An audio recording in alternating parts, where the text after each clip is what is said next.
আসসালামু আলাইকুম। কেমন আছেন সবাই? আশা রাখি সবাই ভালো আছেন। অনেক দিন পরে আবার আপনাদের সাথে নতুন ব্লগ শেয়ার করছি।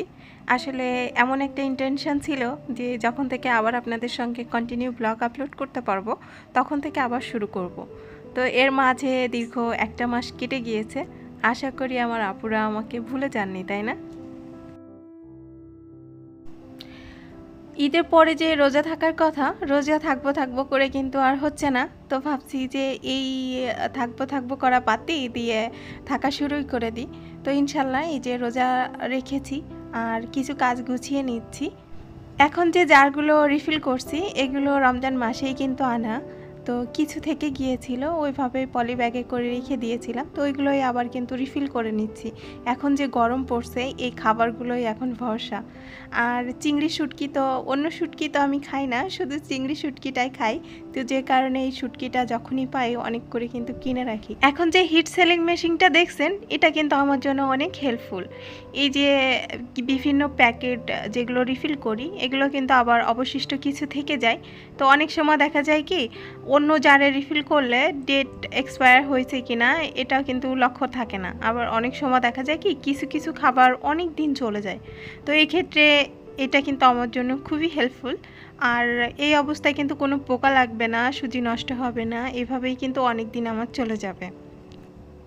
এবার রোজায় অধিকাংশ সময় দেখা গিয়েছে কি ইফতারি আইটেম খুবই কম তৈরি করেছি বাসায়। অনেক সময় আবার আনার বাবা কিছুটা কিনে নিয়ে আসছে মার্কেট থেকে। তো এভাবেই কিন্তু চালিয়ে দিয়েছি, কি আর করা বলেন। এই যে দেখছেন অনেক কিছুই কিন্তু এক্সট্রা এখনও থেকে গিয়েছে। তো এগুলোও আবার রিফিল করে নিচ্ছি, তা না হলে আবার পোকা লেগে যাবে। এখন আবার রোদে দেওয়ারও তো একটা ঝামেলা আছে। তো এই ভয়ে কিন্তু আগে আগে করেই সব কিছু রিফিল করে নিচ্ছি। আর এই গরমে স্যালাইন কিন্তু মাস্ট বি রাখবেনই আপনাদের বাসায়, বিশেষ করে যদি বাচ্চা থাকে। এখন যে গরম, তো বাচ্চাদের জন্য একটু করে হলেও চেষ্টা করবেন স্যালাইন খাওয়ানোর। আমার মেয়ে তো খাই না, স্যালাইনের নাম শুনলেই পালায়। তো যাই হোক, এখন এই যে দেখছেন মুসুরির ডাল, এটা কিন্তু আমার 1 বছরের জন্য সংরক্ষণ করে রাখা। আর আমি কিন্তু সবসময় এভাবে করেই সংরক্ষণ করে রাখি। এই যে এখন যে ডালগুলো দেখছেন না, এটা গত বছরের। আর দেখেন কিভাবে ঝুরঝুরে, আর একটাও কিন্তু কোনো রকম কোনো ফাঙ্গাস পড়ায় কিন্তু পোকা লাগা কোনো সমস্যাই হয়নি। তো আপনারা যারা আমার মতো অনেক দিনের জন্য ডাল সংরক্ষণ করে রাখেন তারা চাইলে এভাবে রেখে দেখতে পারেন। এটা কিন্তু আমাকে আমার আম্মু শিখিয়েছিল। আর এটা অনেক হেল্পফুল, অনেক কাজে আসে কিন্তু আমার। আর এখন যে জারটা দেখছেন এটা কিন্তু ক্লিন করে নিয়েছি। অনেক সময় দেখা যায় কি মিক্সড খিচুড়ি রান্না করতে গেলে, মিক্সড ডালের খিচুড়ি, তো ডাল কোথায় থাকে খুঁজে পাওয়াও অনেকটা কষ্টের হয়ে যায়। তো যে কারণে এটা আমার জন্য খুব হেল্পফুল। আর এক এক করে আমি জারগুলো রিফিল করে নিচ্ছি। তার সাথে আমার প্রিয় আপুদের কাছে একটাই অনুরোধ, যেহেতু অনেক দিন পরে আবার আপনাদের সঙ্গে ব্লগ শেয়ার করছি, তো প্লিজ একটা লাইক দিতে ভুলবেন না। আর চাইলে আমার চ্যানেলটি সাবস্ক্রাইব করে আমার ছোট্ট চ্যানেলের সাথেই থেকে যেতে পারেন। এই জারে মোট 2500 গ্রাম মতো ডাল ধরবে। যেহেতু 5টা চেম্বার আছে, তো 500 500 করে 2500 গ্রাম মতো কিন্তু ডাল আমি রিফিল করতে পারবো। আমার অনেক আপুরাই এই জার সম্পর্কে আমাকে অনেক প্রশ্ন করেছেন। আপনারা মূলত এটা দারাজে পেয়ে যাবেন, আমি দারাজ থেকেই মূলত নিয়েছিলাম। হাতে কিছুটা সময় থাকায় ভাবছি কিছু কিছু কাজ গুছিয়ে নিই। আমি রসুন মূলত কিছুক্ষণ ভিজিয়ে রেখেছিলাম। আর ভিজিয়ে রাখার পরে একটু খোসাটা ডলে একটু পরিষ্কার করে ধুয়ে নিয়েছি, দেন লবণ দিয়ে নিচ্ছি। আর দিয়ে দিচ্ছি সরিষার তেল। সরিষার তেল আর লবণ দিয়ে নিলে স্বাদটা একদম ঠিকঠাক থাকে, অনেক দিন পর্যন্ত কিন্তু রসুনটা ব্যবহার করা যায় রান্নার কাজে।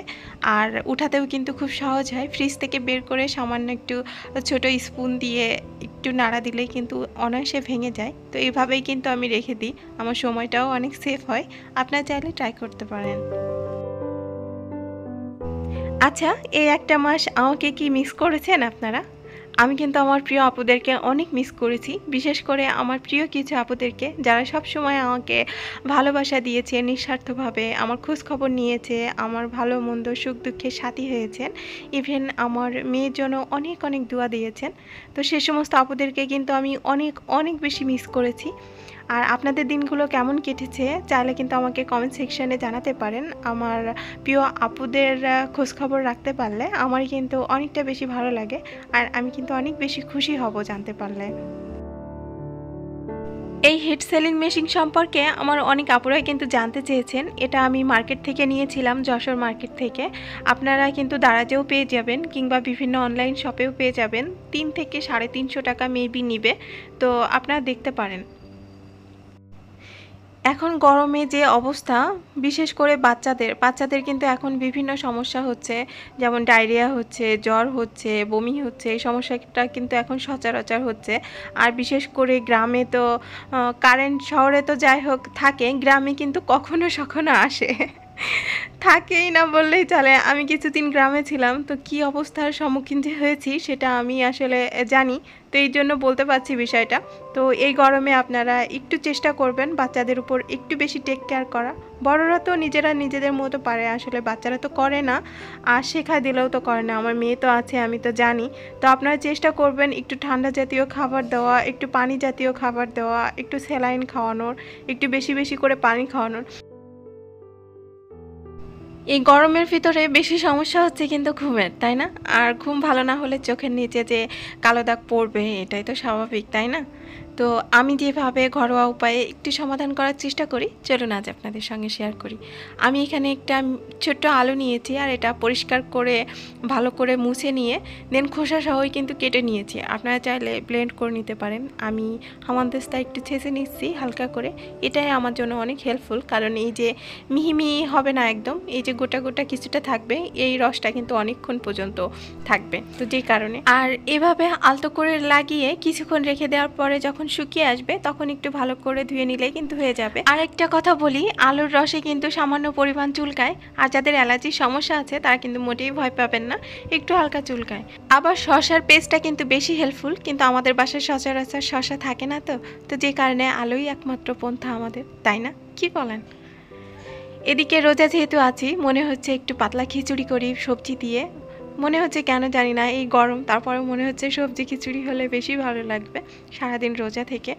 তো যে ভাবনা সেই কাজ। কিছু সবজি নিয়েছি কেটে, এখানে গাজর আছে, শসা আছে, আলু আছে, মটরশুঁটি আছে, ফ্রিজে রাখা ধনিয়া পাতা আছে, কিছু গোটা রসুন দিয়েছি, আবার কিছু রসুন ব্লেন্ডও করে নিয়েছি। এদিকে দিয়ে দিচ্ছি হালকা পরিমাণে তেল, কারণ এই গরমে যত তেল কম খাওয়া যায় ততই ভালো, আর সারাদিন রোজা থেকে তো কোনো কথাই নেই।